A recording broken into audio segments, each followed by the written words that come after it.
Hello दोस्तों, स्वागत है आपका अपने YouTube channel own study centre 2.0 में। तो इस वीडियो में हम लोग क्लास 11th का मैथ का मॉडल पेपर सोल्यूशन को देखने वाले हैं 2023 का, और इसमें हम लोग पार्ट 2 का देखने वाले हैं। इससे पहले मैंने पार्ट 1 का वीडियो बना दिया है जिसमें कि मैंने 1 नंबर से 20 नंबर क्वेश्चन तक सोल्व करा दिया है और जो कि बहुत ही इंपॉर्टेंट था। तो अभी तक आप लोगों ने वो नहीं देखा होगा तो सबसे पहले आप लोग उसे देख लीजिएगा और इसके बाद ये वीडियो देखिएगा। तो चलिए वीडियो को स्टार्ट करते हैं। और वीडियो को स्टार्ट करने से पहले हमारे चैनल पर नया है तो चैनल को सब्सक्राइब कर लीजिएगा, साथ ही बेल आइकन को प्रेस कर लीजिएगा और वीडियो को अपने दोस्तों के पास शेयर कर दीजिएगा। और चैनल पर बने रहेगा, आपको एग्जाम तक यहाँ का रेगुलर सोल्यूशन कराया जाएगा और सभी सब्जेक्ट कराया जाएगा। तो चलिए हम लोग यहाँ पर स्टार्ट करते हैं 21 नंबर वाले क्वेश्चन से। तो देख लीजिए यहाँ पर 21 नंबर वाला क्वेश्चन क्या दिया गया है, देख सकते हैं यहाँ पर कि देख सकते हैं यहाँ पर समीशन दिया गया है और r = 0 से n तक दिया गया है और यहाँ पर है 3r का मान होगा।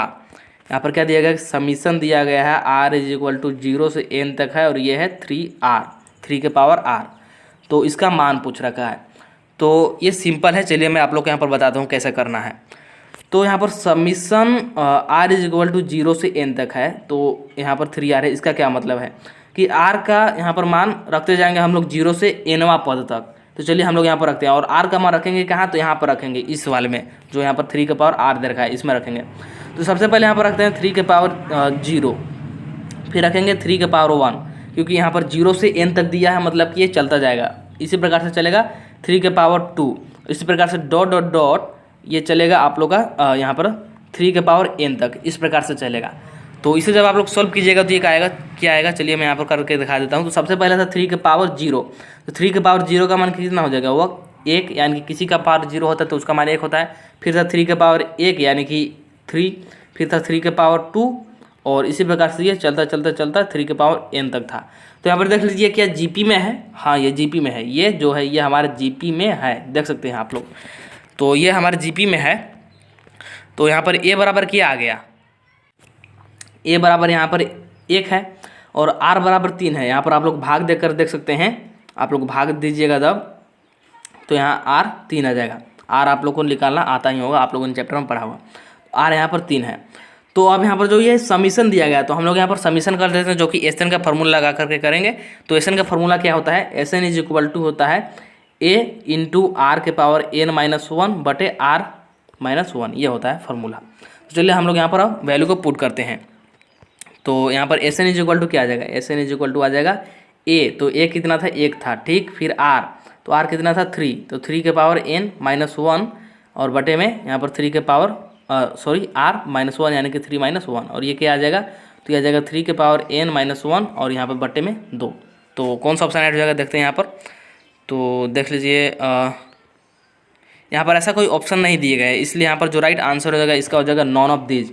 आप लोग ये मत समझिएगा कि यहाँ पर मैंने क्वेश्चन गलत बताया, क्वेश्चन सही बताया, सही तरीका बताया। यहाँ पर ऑप्शन नहीं दिया गया है करेक्ट आंसर का, इसलिए यहाँ पर नॉन ऑफ दीज हो जाएगा। लेकिन ये क्वेश्चन इसी प्रकार से सॉल्व होगा आप लोग का। क्वेश्चन मैंने अच्छी तरीके से सॉल्व किया है, आप लोग एक बार देख लीजिएगा। चलिए आगे बढ़ते हैं।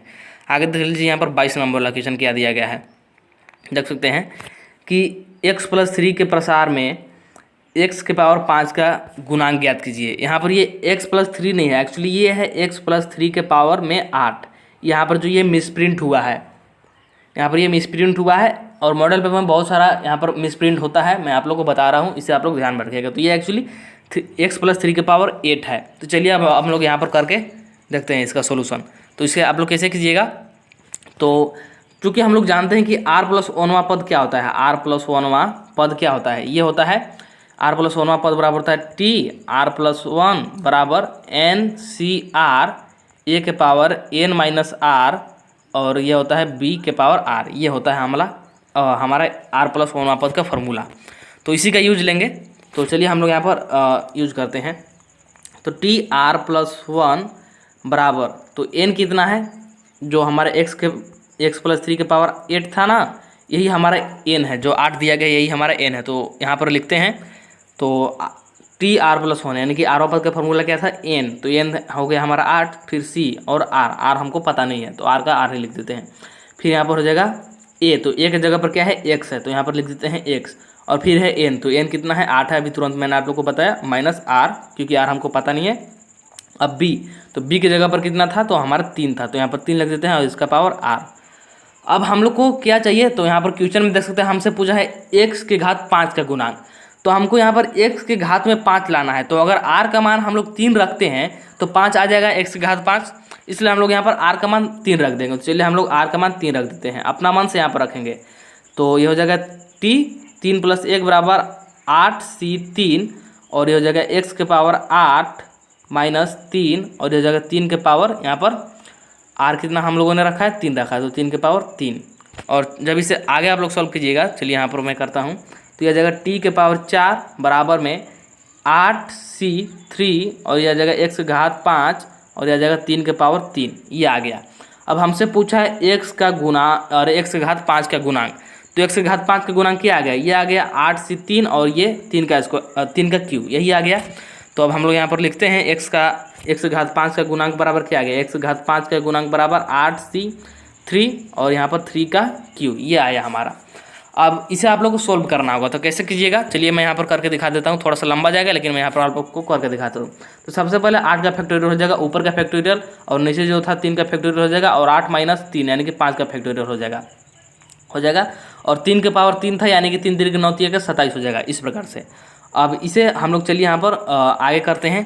तो आगे जब इसे आप लोग कीजिएगा तो x के घात 5 और 8 के फैक्टोरियल था, तो इसको हम लोग लिख सकते हैं यहाँ पर 8 × 7 × 6 × 5 का फैक्टोरियल, इस प्रकार से लिख सकते हैं। और नीचे था हमारा 3 का फैक्टोरियल, तो 3 का फैक्टोरियल क्या लिख सकते हैं, 3 × 2 × 1, और फिर क्या था 5 का फैक्टोरियल था, तो यहाँ पर लिख दिया 5 का फैक्टोरियल, और गुना क्या था 27 था। 5 के फैक्टोरियल से 5 के फैक्टोरियल कट गया। अब यहाँ पर क्या बचा, तो ये हो जाएगा 3 दूनी के 6, तो 3 दूनी के 6, और यहाँ ये 6 से कट गया। तो अब क्या बचा, तो 8 × 7 × 27 बचा। चलिए मैं यहाँ पर आप लोग को करके दिखाता हूँ। x के घात 5 बराबर आ गया 8 × 7 × 27, तो ये हो जाएगा 8 × 7 = 56, और 56 × 27 कीजिएगा तो ये आ जाएगा आप लोग का 1512, यानी कि कौन सा ऑप्शन राइट हो जाएगा, यहाँ पर देख लीजिए, ऑप्शन नंबर यहाँ पर बी राइट हो जाएगा 1512। इसके बाद आगे देखते हैं 23 नंबर वाला क्वेश्चन, देख लीजिए क्या पूछा है कि समांतर श्रेणी 20, 25, 30 ... 100 में कितने पद हैं। हमसे यहाँ पर पद पूछा है, समांतर श्रेणी दे रखा है। तो समांतर श्रेणी का पहला पद यानी कि a क्या है 20 है, और d निकालते हैं तो d बराबर क्या आ जाएगा 5 आ जाएगा। d बराबर कैसे निकालते हैं, तो अगला पद माइनस पिछला पद यानी कि a2 - a1 कर सकते हैं। तो 25 - 20 करेंगे तो 5 आ जाएगा। तो d हम लोग को निकाल लिया। और an यानी कि अंतिमवा पद कितना दे रखा है, तो 100 दे रखा है, तो n 100 दे रखा है। तो चलिए हम लोग यहाँ पर अब n का फॉर्मूला लगाते हैं। तो an बराबर क्या होता है, an बराबर होता है a + n - 1 × d, और n कितना है, तो अभी मैंने आप लोग को बताया 100 है, a कितना है तो 20 है, और n हम लोग यहाँ पर निकालना है, इसलिए n को ऐसे ही छोड़ देते हैं। और d कितना है, तो d अभी मैंने आप लोगों को बताया कि 5 है, और ये जो 20 है 20 इधर जाके घट जाएगा, तो ये हो जाएगा 80, ठीक है। तो ये हो जाएगा 80, और बराबर ये हो जाएगा n - 1, और ये × 5। अब 5 ये जाकर के इधर भागा में चला जाएगा, 5 इधर भागा में चला जाएगा, तो चलिए इसको हम लोग भागा में कर देते हैं। और ये हो जाएगा 16 × 5 = 80, यानी कि 16 बराबर यहाँ आया हम लोग का 16 बराबर n - 1 आया। अब ये जो 1 है इधर जाकर के जुड़ जाएगा, यानी कि 16 और 1 कितना हो जाएगा 17, यानी कि n बराबर हम लोग का फाइनल रिजल्ट कितना आया 17, यानी कि यहाँ पर कौन सा ऑप्शन राइट हो जाएगा, तो ऑप्शन नंबर यहाँ पर सी राइट हो जाएगा। देख लीजिए ऑप्शन नंबर सी राइट हो जाएगा। इसी प्रकार से आप लोग को इस तरह के क्वेश्चन सोल्व करना होगा। अब अगला क्वेश्चन यहाँ पर देख लीजिए कि 5 और 15 के बीच एक समांतर माध्य ज्ञात कीजिए। 5 और 15 के बीच समांतर माध्य ज्ञात करना, तो क्या करेंगे, दोनों को जोड़ करके 2 से डिवाइड दे देंगे। तो 5 और 15 को जोड़ कर 2 से डिवाइड देंगे, तो ये हो जाएगा 15 × 5 = 20, और 20/2 यानी कि 10, यानी कि कौन सा ऑप्शन राइट हो जाएगा, देख लीजिए यहाँ पर ऑप्शन नंबर डी राइट हो जाएगा। चलिए फिर आगे बढ़ते हैं। तो आगे देख लीजिए यहाँ पर 25 नंबर वाला क्वेश्चन देख लीजिए क्या दिया गया है। x के किन मान के लिए संख्या x - 3 x + 4 गुणित श्रेणी में है। तो यहाँ पर x का मान निकालना है, जिससे कि यहाँ पर जो 3 संख्या दे रखी है, एक है x - 3, और एक है x, और एक है x + 4, ये गुणित श्रेणी में हो जाए। तो चलिए इसको कैसे निकालेंगे, तो इसके लिए एक कंडीशन है। सबसे पहले आप लोग वो समझ लीजिए, जनरल कंडीशन, ये सभी में आप लोग अप्लाई कर सकते हैं। यदि कोई भी 3 संख्या जैसे a b c, ये हमारा अगर जीपी में है, ये अगर तीनों जीपी में है, तो क्या होता है कि b/a बराबर हो जाएगा यहाँ पर c/b के। ये सिंपल है, क्योंकि ये b/a बराबर हो जाएगा c/a, क्योंकि ये तीनों ही जीपी में है, और जीपी में है मतलब कि b/a हम लोग यहाँ क्या निकाल लिए, r निकाल लिए, और c/a का क्या निकाल लिए, r निकाल लिए, और r तो बराबर ही होगा क्योंकि ये जीपी में है। इस प्रकार से हम लोग निकाल लिए। अब यहाँ पर इसका हम लोग क्रॉस गुना कर देते हैं। तो क्रॉस गुना करेंगे तो क्या आ जाएगा, क्रॉस गुना करेंगे तो ये आ जाएगा आप लोग का बी स्क्वायर बराबर ए सी, ये होता है। अगर कोई भी तीन संख्या जीपी में है तो जो बीच वाला है यानी कि बी का स्क्वायर करेंगे तो ए इंटू सी के बराबर आएगा। तो इसी का हम लोग यहाँ पर उपयोग करने वाले हैं। तो चलिए हम लोग यहाँ पर करते हैं। तो जो तीन संख्या हमको यहाँ पर दे रखा है एक्स माइनस 3 और एक है एक्स और एक है एक्स प्लस 4, ये तीनों जीपी में हम लोग को लाना है। तो जीपी में वाला कंडीशन यहाँ पर अप्लाई करेंगे, यानी कि जो बीच वाला है, बीच वाला क्या है हमारा एक्स है, तो एक्स का स्क्वायर बराबर क्या होना चाहिए, x minus 3 into x plus 4 के बराबर होना चाहिए, यही होगा। तो अब इसको हम लोग यहाँ पर गुणनखंड करेंगे। गुणनखंड करना आप लोग को आता होगा अच्छी तरीके से। तो चलिए अब यहाँ पर हम लोग गुणनखंड करते हैं। तो ये क्या हो जाएगा, यह है एक्स स्क्वायर बराबर इधर ये यहाँ सबसे पहले एक्स का करेंगे इस पूरे में, तो क्या हो जाएगा एक्स स्क्वायर और यहाँ पर प्लस हो जाएगा एक्स स्क्वायर प्लस यहाँ पर आप लोग का आ जाएगा 4x और फिर अब यहाँ पर -3 का पूरे में करेंगे। अब यहाँ पर जो -3 है, यहाँ पर ये 4x है हमारा, -3 का पूरे में करेंगे तो यहाँ पर हो जाएगा -3x और ये हो जाएगा -4 के 12 हो जाएगा। तो अब यहाँ पर आगे करते हैं। तो आगे क्या आ जाएगा एक्स स्क्वायर बराबर यहाँ पर हो जाएगा एक्स का स्क्वायर प्लस एक्स, क्यों, क्योंकि 4x था प्लस में और माइनस था 3x, तो एक एक्स बच गया। अब -12, अब एक्स स्क्वायर से एक्स स्क्वायर कट जाएगा, या फिर आप लोग इसे ऐसे भी समझ सकते हैं कि ये एक्स स्क्वायर इधर जाकर के घट जाएगा तो 0 हो जाएगा, या फिर डायरेक्टली इसे हम लोग कैंसिल भी कर सकते हैं। तो एक्स स्क्वायर से एक्स स्क्वायर कैंसिल हो गया। अब यहाँ पर 0 बराबर आ गया एक्स माइनस 12, और जब ये 12 इधर जाएगा तो ये हो जाएगा प्लस में, यानी कि एक्स बराबर कितना आ गया, तो एक्स बराबर आ गया हम लोग का 12। तो यही तो हम लोग को चाहिए था, एक्स का मान चाहिए था, तो एक्स का मान आ गया। तो देख सकते हैं यहाँ पर कौन सा ऑप्शन में दिया गया है, तो ऑप्शन नंबर ए राइट हो जाएगा आप लोग का। आगे बढ़ते हैं। 26 नंबर वाला क्वेश्चन देख लीजिए क्या दिया गया है कि यदि 3x माइनस 4y प्लस 9 बराबर 0 तथा x प्लस 6y प्लस 5 बराबर 0 परस्पर लंबवत हो तो a का मान ज्ञात कीजिए। ये जो हम लोग यहाँ पर समीकरण दे रखा है ये परस्पर लंबवत है, तो यहाँ पर हमको क्या निकालना है, यहाँ पर निकालना है a का मान।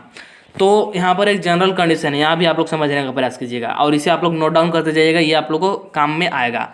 तो जब भी जो यहाँ पर दो समीकरण है ये लंबवत हो तो लंबवत के लिए एक यहाँ पर कंडीशन होता है। लंबवत के लिए क्या होता है, तो लंबवत के लिए हमेशा होता है a1 a2 plus b1 b2 बराबर 0, ये होता है हमारा लंबवत के लिए। और ये किसके लिए, तो हमारा समीकरण a1 ax plus b1 y plus c बराबर 0 और यहाँ पर हो जाएगा a2 ax plus b2 y plus c2 बराबर 0 के लिए, ये हमारा जनरल समीकरण है। और इस समीकरण के लिए जो लंबवत रेखाएं के लिए शर्त है ये है a1 a2 plus b1 b2 by 0, तो इसी का हम लोग यहाँ पर उपयोग करेंगे। तो चलिए उपयोग करते हैं। तो यहाँ पर लंबवत है इसलिए यहाँ पर सबसे पहले a1 b1 और a2 b2 का यहाँ पर मान लिख लेते हैं। तो a1 बराबर कितना है, यहाँ पर a1 बराबर है 3 और b1 बराबर कितना है, तो b1 बराबर है -4, a2 बराबर कितना है, तो a2 बराबर है a, b2 बराबर कितना है, तो b2 बराबर है 6। इसे आप लोग नोट डाउन करते चलिएगा। चलिए अब यहाँ पर लगाते हैं फार्मूला लंबवत के लिए। तो लंबवत के लिए क्या था फार्मूला हम लोग का, तो अभी मैंने आप लोग को बताया a1 a2 बराबर a1 a2 plus b1 b2 बराबर 0, यह था फार्मूला हम लोग को, मैंने अभी आप लोग को तुरंत बताया है। अब यहाँ पर a1 कितना था, तो a1 था 3, a2 कितना था, तो ये a था, ठीक। अब यहाँ पर प्लस, तो हम लोग का b1 कितना था, b1 था हम लोग का -4 गुने b2 कितना था, तो b2 था हम लोग का 6 बराबर 0। तो ये क्या जाएगा 3a और ये हो जाएगा 6 चौके 24, यानी कि -24 बराबर 0। तो 3a माइनस 24 बराबर 0, तो 3a बराबर क्या हो जाएगा, 3a बराबर 24 उधर चला जाएगा तो प्लस में हो जाएगा, तो प्लस 24। तो a बराबर क्या आ जाएगा 24/3, तो 24/3 इसे आप लोग काटिएगा तो कितना आ जाएगा 8 आ जाएगा, यानी कि a का मान कितना आ गया, a का मान 8 आ गया। तो कौन सा ऑप्शन यहाँ पर राइट हो जाएगा, ऑप्शन नंबर बी राइट हो जाएगा। चलिए फिर आगे बढ़ते हैं। तो आगे देख लीजिए यहाँ पर 27 नंबर वाला क्वेश्चन क्या है कि एक रेखा का समीकरण ज्ञात कीजिए जो निर्देशांकों से समान अंतःखंड काटती है और बिंदु 2 3 से जाती है। हमको यहाँ पर क्या ज्ञात करना है, रेखा का समीकरण ज्ञात करना है, और यहाँ पर देख सकते हैं समान अंतःखंड काटती है और एक बिंदु 2 3 से जाती है। तो कैसे कीजिएगा, तो इसका जो फॉर्मूला होता है ये होता है x/a प्लस y/b बराबर 1, ये होता है जनरल इक्वेशन। और जब यहाँ पर हमको समान अंतःखंड दे रखा है तो समान अंतःखंड के लिए क्या होता है, अब यहाँ पर देख लीजिए। तो समान अंतःखंड के लिए होता है यहाँ पर x/a प्लस y भी a ही हो जाएगा बराबर 1, ये होता है समान अंतःखंड के लिए। और जो मैंने अभी आप लोग को पहले बताया था x/a प्लस y/b बराबर 1, वो जनरल था, वो सभी के लिए होता है। लेकिन अगर समान अंतःखंड बोल दिया तो यहाँ पर दोनों के बट्टे में a आ जाएगा, ठीक है। तो यहाँ पर एलसीएम लेकर जब इसे आप लोग कीजिएगा तो ये आप लोग आ जाएगा एक्स प्लस वाई बराबर ए उधर जाकर के गुना हो जाएगा, तो एक्स प्लस वाई बराबर आ जाएगा ए। तो एक्स प्लस वाई बराबर ए आ गया। चलिए अब आगे करते हैं। चूँकि हमको यहाँ पर दे रखा कि ये बिंदु 2,-3 से जाती है, ठीक।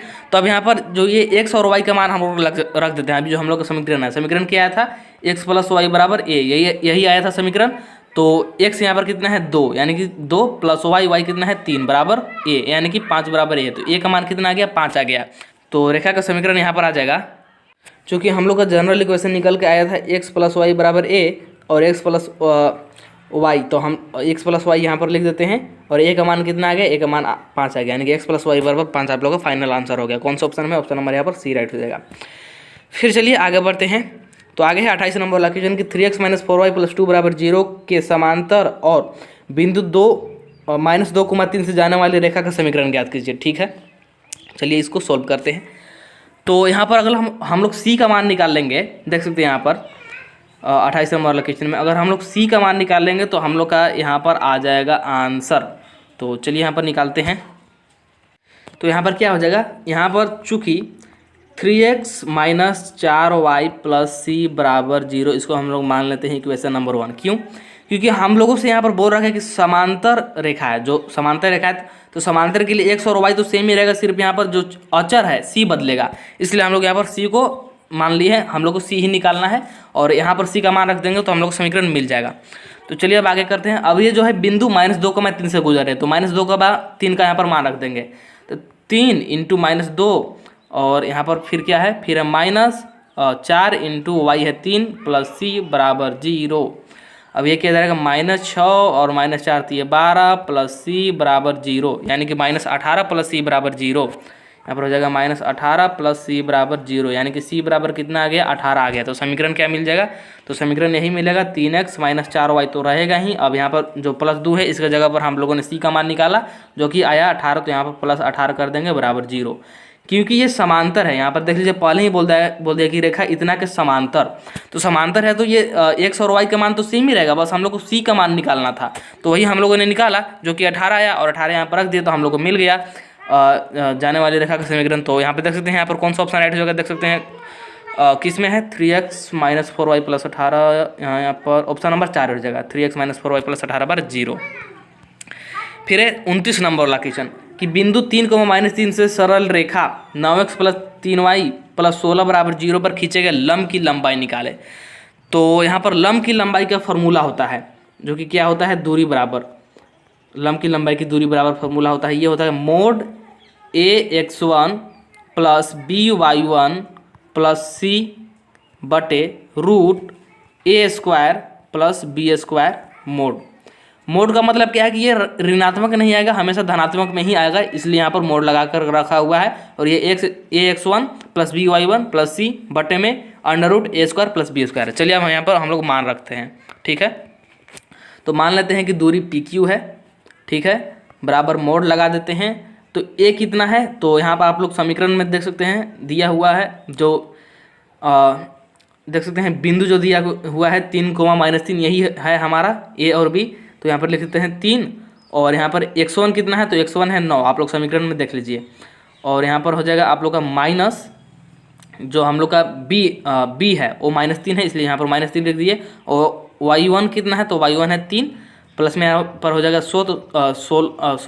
c, यानी कि ये है 16 बटे में a² √ में a² + b², a² यानी कि 9 का स्क्वायर + b² यानी कि 3 का स्क्वायर, और इधर भी लगा देंगे मोड।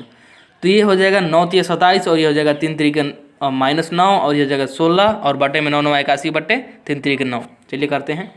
PQ बराबर ऊपर में तो आ गया यहाँ पर 9 × 27 और माइनस ये हो गया 3 × 9 और ये ऊपर है +16 और यहाँ पर √ में आ गया 81 प्लस में 9 और इधर लगा दिए मोड। अब इसे आप लोग घटाइएगा और जोड़िएगा तो ये आ जाएगा PQ बराबर ऊपर तो आ गया 34 और नीचे में आ गया √ में 90, और √ में 90 को हम लोग क्या लिख सकते हैं, चलिए मैं यहाँ पर लिख के दिखाता हूँ। तो PQ बराबर आ जाएगा 34 बटे में √90 को लिख सकते हैं 3√10 इस प्रकार से। और यहाँ पर आप लोग अगर ऑप्शन में देखिएगा तो आप लोग यहाँ पर कोई भी ऑप्शन नहीं मिलेगा, क्योंकि यहाँ पर ऑप्शन सही दिया ही नहीं गया है। लेकिन यहाँ पर जो मैंने कैलकुलेशन किया है ये एकदम सटीक कैलकुलेशन है, इसलिए यहाँ पर मिसप्रिंट है। तो आप लोग को इसी प्रकार से सॉल्व करना है जैसे कि मैंने बताया। फिर आगे बढ़ते हैं तो आगे देख लीजिए 30 नंबर वाला क्वेश्चन क्या है कि वृत्त x square plus y square minus 4x minus 8y minus 45 बराबर 0 का केंद्र निकाले। ये समीकरण दे रखा है और इसका हम लोगों से क्या पूछा है, केंद्र पूछा है। तो बहुत ही सिंपल है। आप लोगों ने 10वां चैप्टर में पढ़ा होगा व्यापक समीकरण, जो वृत्त का एक व्यापक समीकरण होता है। वृत्त का व्यापक समीकरण क्या होता है, ये होता है x square plus y square plus 2gx plus 2fy plus c बराबर 0। ये होता है हम लोग का जनरल इक्वेशन वृत्त का, जिसे कि हम लोग व्यापक समीकरण बोलते हैं। X square plus y square plus 2gx plus 2fy plus c बराबर 0, ये होता है। और जो वृत्त का केंद्र होता है c, वृत्त का केंद्र बराबर क्या होता है, तो -g, -f, ये होता है। तो हम लोग अगर g और f का मान निकाल लेंगे तो हमको वृत्त का केंद्र मिल जाएगा। तो चलिए हम लोग यहाँ पर निकाल लेते हैं। तो ये तो होता है हमारा व्यापक समीकरण, जनरल व्यापक समीकरण, जो कि हमको फार्मूला से पता है। और यहाँ पर हम लोग देख सकते हैं क्वेश्चन में समीकरण दिया गया है x square plus y square minus 4x minus 8y minus 45 बराबर 0। तो इससे हम लोग को तुलना कर देना है। तो तुलना करेंगे तो क्या आ जाएगा, तुलना करेंगे तो 2gx बराबर आ जाएगा यहाँ पर -4x, ये आ जाएगा, x से x कट जाएगा और ये g बराबर कितना में आ जाएगा, -4/2 यानी कि -2। तो g का मान यहाँ पर आ गया हम लोग का -2। अब इसी प्रकार से हम लोग यहाँ पर निकालेंगे f का मान। तो f का मान कैसे निकालेंगे, तो इसका भी तुलना करेंगे। तो -2fy बराबर क्या है, यहाँ पर आ जाएगा -8y। तो y से y हो जाएगा यहाँ पर कैंसिल, y से y कैंसिल, और 2f बराबर आ गया -8, यानी कि f बराबर कितना आ जाएगा, तो f बराबर आ जाएगा -4। तो यहाँ पर हम लोगों ने g का मान निकाला जो कि आया -2, और यहाँ पर हम लोग का f का मान आया जो कि आया -4।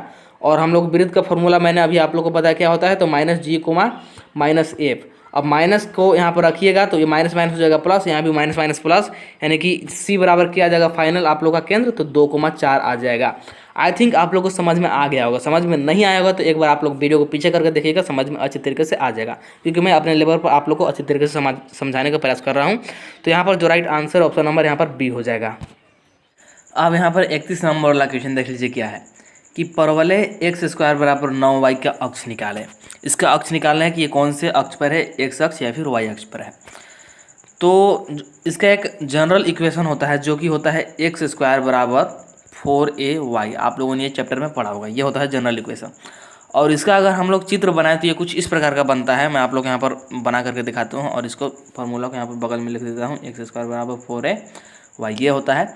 और इसका परवलय कुछ इस प्रकार का बनता है, ये हो गया हमारा एक्स अक्ष और ये हो गया हमारा वाई अक्ष, और ये इस प्रकार का बनता है। और यहाँ पर होता है हमारा फोकस, यहाँ पर ये फोकस होता है। ये किसका परवलय है, तो ये एक्स स्क्वायर बराबर 4ay का है। और यहाँ पर ये हमारे 0,0 बिंदु होता है जो कि मूल बिंदु है। तो ये इस प्रकार का होता है। तो चलिए अब इसको सोल्व करते हैं। तो यहाँ पर हमको क्या दे रखा है उससे यहाँ पर कंपेयर करेंगे। तो हमको यहाँ पर दे रखा है एक्स स्क्वायर बराबर दे रखा है 9y, ये दे रखा है। तो अभी जो मैंने आप लोगों को जनरल इक्वेशन बताया था उससे अगर तुलना करते हैं तो लिखेंगे तुलना करने पर, तो तुलना करने पर क्या आ जाएगा, 4a बराबर क्या आ जाएगा, 9 आ जाएगा, क्योंकि 4ay होता है जनरल इक्वेशन। मैंने आप लोगों को बताया एक्स स्क्वायर बराबर 4ay, तो 4a की जगह पर यहाँ पर 9 है, y की जगह पर तो y तो है ही, तो y से y कैंसिल हो गया, तो 4a बराबर आ गया 9।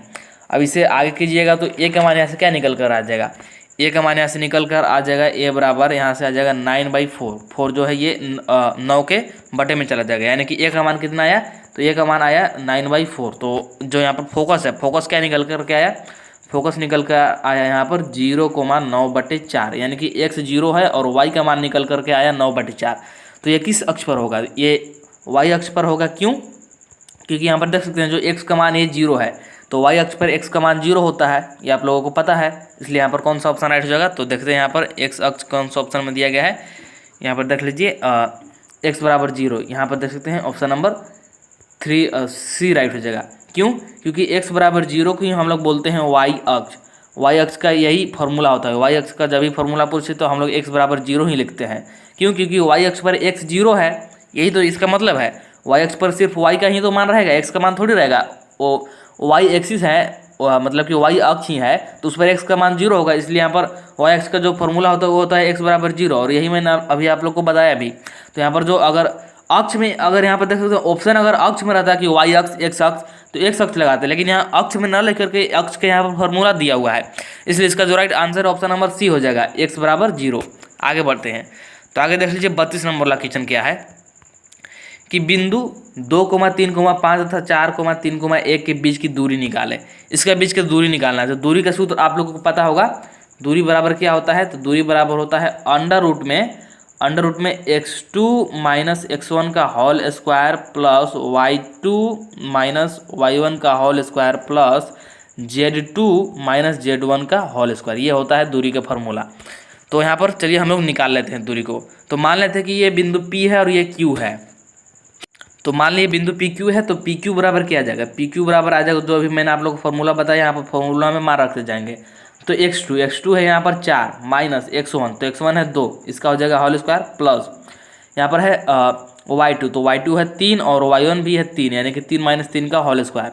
फिर यहाँ पर प्लस करते हैं तो z2 है 1 और माइनस z1 है 5 का होल स्क्वायर। अब इसका यहाँ पर घटा करके इसका स्क्वायर करते हैं। तो चलिए मैं यहाँ पर घटा देता हूँ। तो PQ बराबर क्या आ जाएगा?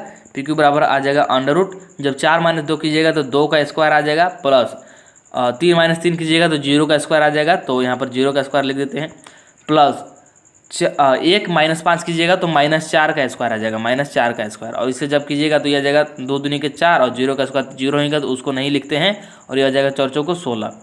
तो ये क्या आ जाएगा? तो PQ बराबर आ जाएगा अंडर रूट में 20। PQ बराबर अंडर रूट में 20 और इसको क्या लिख सकते हैं? रूट 20 को लिख सकते हैं 2√5। 2√5 लिख सकते हैं क्योंकि 2 दूनी के 4 और अंदर जाकर 5 को 20 हो जाएगा। तो यहाँ पर देख सकते हैं कौन सा ऑप्शन राइट हो जाएगा? ऑप्शन नंबर यहाँ पर डी राइट हो जाएगा, 2√5। तो आगे बढ़ते हैं। तो आगे देख लीजिए यहाँ पर क्या दिया गया है 33 नंबर लोकेशन की लॉग बेस में दिया गया है a, यानी कि आधार में दिया गया है a, यानी कि log a x का अवकलज x के सापेक्ष होगा। तो चलिए यहाँ पर अवकलज करते हैं। तो हम लोग जानते हैं एक फॉर्मूला कि d/dx log x बराबर होता है 1/x। ये डायरेक्टली फार्मूला है, ये आप लोगों को पता होगा। तो इस फार्मूला का भी यहाँ पर जरूरत पड़ेगा, इसलिए मैंने आप लोगों को बता दिया। अब चलिए इसका हम लोग अवकलन करते हैं। तो लिखेंगे d/dx log इसका बेस में है a और यहाँ पर है x, ठीक है, बराबर हो जाएगा d/dx। यहाँ पर मैं नीचे करता हूँ, बराबर आ जाएगा d/dx, ऊपर में आ जाएगा log x और नीचे में आ जाएगा log a, ये आ जाएगा। पर ये हो जाएगा, ये हम लोगों ने अलग अलग कर लिया है। अब आगे करते हैं। तो आगे यहाँ पर आ जाएगा बराबर में 1/log a into 1/log x, ये आ गया। तो इसको हम लोग क्या लिख सकते हैं? इसको लिख सकते हैं इस प्रकार से 1/log 1/x log a, या फिर ऐसे भी लिख सकते हैं कि 1/log a x, इस प्रकार से भी लिख सकते हैं। लेकिन ये अच्छी तरीके से रीअरेंज किया हुआ है, इसलिए यहाँ पर कौन सा ऑप्शन राइट हो जाएगा? ऑप्शन नंबर यहाँ पर ए राइट हो जाएगा, ए।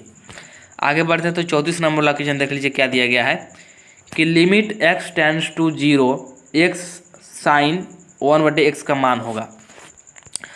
तो यहाँ पर चलिए इसको निकालते हैं। तो क्या दे रखा है?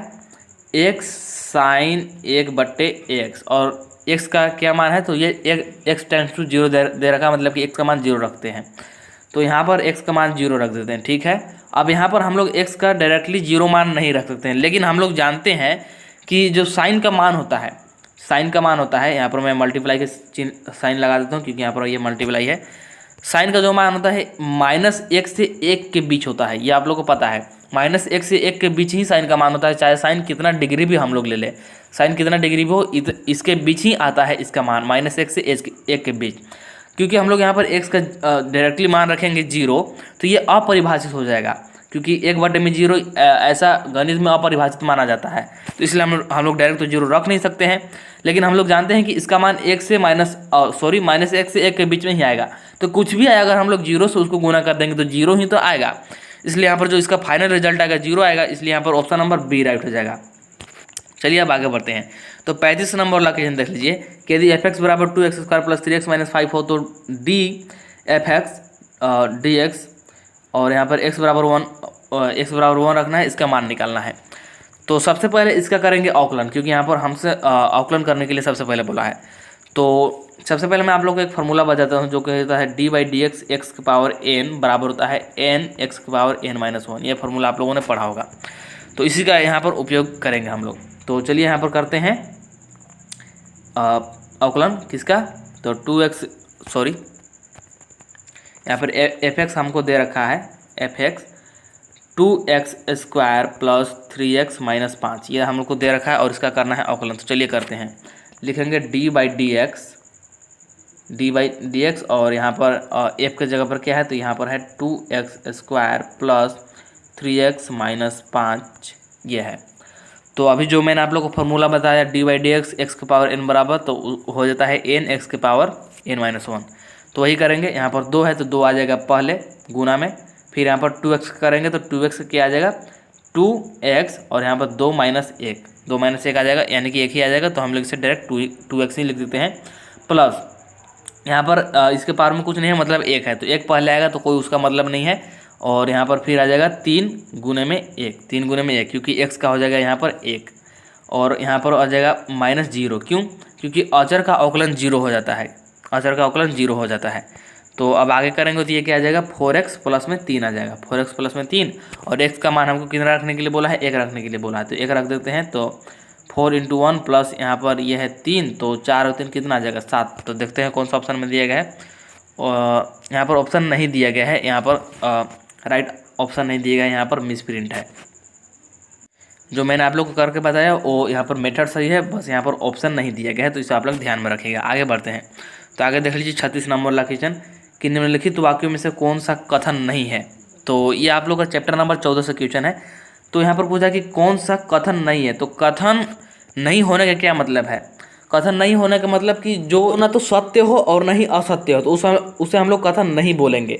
अगर जो कथन या तो सत्य हो जाता है या फिर असत्य हो जाता है तो उसे हम लोग कथन बोल देंगे, लेकिन वो सत्य भी नहीं है और असत्य भी नहीं है तो उसे हम लोग कथन नहीं बोलेंगे। तो हम लोग यहाँ पर ऑप्शन चेक करते हैं, 1 महीने में 35 दिन होते हैं, तो ये क्या सत्य है, नहीं, ये असत्य है, असत्य है इसलिए कथन है, असत्य है इसलिए कथन है। और क्या है, अगल का ऑप्शन लेते हैं, ऑप्शन नंबर 2 कि -1 और 8 का गुणनफल 8 होता है, तो ये भी असत्य है इसलिए ये भी कथन है। और नेक्स्ट ऑप्शन है कि सभी वास्तविक संख्या सम्मिश्र संख्या होती है, तो ये भी मान लेते हैं ये सत्य होगा या फिर असत्य होगा, तो ये भी तो हमारा कथन हो गया। लेकिन यहाँ पर ऑप्शन नंबर डी चेक कीजिए कि गणित एक कठिन विषय है, तो जो विद्यार्थी गणित में तेज है उनके लिए कठिन तो नहीं है, और जो विद्यार्थी गणित में कमजोर है उनके लिए कठिन है। मतलब कि ये ना तो सत्य हो ना असत्य होगा, क्योंकि कुछ विद्यार्थियों के लिए कठिन है और कुछ के लिए कठिन नहीं है, तो इसको हम लोग ना तो सत्य बोल सकते हैं ना ही असत्य बोल सकते हैं, इसलिए हमारा कथन नहीं है। इसलिए यहाँ पर ऑप्शन नंबर डी राइट हो जाएगा। मैंने आप लोग को बहुत ही अच्छे तरीके से समझाया है, आई थिंक आप लोग को समझ में आ गया होगा। फिर 37 नंबर वाला क्वेश्चन कि प्रथम n प्राकृतिक संख्याओं का माध्य ज्ञात करें। तो प्रथम n प्राकृतिक संख्याओं का माध्य क्या होता है, ये होता है n × ये होता है n + 1/2, ये होता है प्रथम n संख्याओं का माध्य, ये डायरेक्ट फार्मूला होता है, तो इसे आप लोग याद रखिएगा। तो यहाँ पर ऑप्शन नंबर ए राइट हो जाएगा। फिर है यहाँ पर 38 नंबर वाला क्वेश्चन कि यदि ई कोई असंभव घटना है तो p बराबर क्या होगा, 0 होगा, यानी कि ऑप्शन नंबर यहाँ पर बी राइट हो जाएगा, ये भी डायरेक्ट फार्मूला ही है। फिर है 39 नंबर वाला क्वेश्चन कि यदि पी ए दे रखा है 3/5, पी बी दे रखा है 1/5, यदि ए और बी परस्पर अपवर्जी घटनाएं हो तो पी ए या बी ज्ञात कीजिए। तो परस्पर अपवर्जी घटनाएं के लिए सूत्र क्या होता है, और यहाँ पर ए या बी दे रखा है, या का मतलब यहाँ पर यूनियन है, यूनियन, इसे आप लोग याद रखिएगा। तो परस्पर अपवर्जी घटनाएं के लिए यहाँ पर सूत्र हो जाएगा ए यूनियन बी बराबर क्या होता है, P A plus P B minus P A intersection B, ये होता है फार्मूला। तो चलिए हम लोग अब यहाँ पर निकालते हैं। तो पी ए यूनियन बी बराबर क्या आ जाएगा, तो पी ए कितना है 3/5 प्लस पी बी कितना है 1/5, और माइनस था पी ए इंटरसेक्शन बी। तो ए इंटरसेक्शन बी यहाँ पर कुछ नहीं है, शून्य है, तो उसको हम लोग नहीं लिखेंगे तो भी चलेगा। तो इसको कीजिएगा तो ये कितना आ जाएगा 4/5 आ जाएगा। तो यहाँ पर कौन सा ऑप्शन राइट हो जाएगा, ऑप्शन नंबर यहाँ पर देख लीजिए सी राइट हो जाएगा, सी। फिर 40 नंबर वाला क्वेश्चन कि एक सिक्का को 2 बार उछाला जाता है, कम से कम एक पट प्राप्त होने की प्रायिकता क्या है। तो एक सिक्का को 2 बार उछाला गया तो उसमें प्रतिदर्श समष्टि कितना होगा, यानी कि कितनी उसमें संभावनाएं हैं कुल। तो यहाँ पर मैं लिख देता हूँ, ये है एच आ सकता है, यानी कि हेड आ सकता है, और ये हेड टेल आ सकता है, टेल हेड आ सकता है, या फिर टेल आ सकता है, यानी कि 4 कुल यहाँ पर संभावना है। अब हमसे पूछा क्या है, पूछा है कि कम से कम एक पट, तो कम से कम एक पट। तो अभी मैंने आप लोग को जो 4 यहाँ पर संभावना बताया, उसमें से 3 आ सकते हैं। कम से कम एक का मतलब एक तो आना ही चाहिए, एक से ज़्यादा भी आ सकता है। तो यहाँ पर 3 आ सकता है, यानी कि 3/4 हो जाएगा इसका राइट आंसर। और 3/4 कैसे होगा, तो एच आ सकता है, या फिर HT आ सकता है, या फिर TH आ सकता है। देख सकते हैं यहाँ भी इसमें पट है, यहाँ भी पट है, यहाँ भी पट है, तो कम से कम एक तो आ ही रहा है, इसलिए यहाँ पर राइट आंसर हो जाएगा ऑप्शन नंबर डी, यानी कि 3/4 राइट आंसर हो जाएगा। और इस प्रकार से आप लोग यहाँ पर ये कंप्लीट होता है 40 क्वेश्चन, और बहुत ही इंपॉर्टेंट क्वेश्चन था, तो इसे आप लोग एक बार जरूर कर लीजिएगा और अपने दोस्तों के पास भी शेयर कर दीजिएगा। और वीडियो पसंद आया होगा तो वीडियो को लाइक जरूर कर दीजिएगा, क्योंकि वीडियो बनाने में बहुत ही मेहनत लगती है। और नेक्स्ट आप लोगों को किस सब्जेक्ट का चाहिए एक कमेंट भी कीजिएगा। चलिए मिलते हैं नेक्स्ट वीडियो में।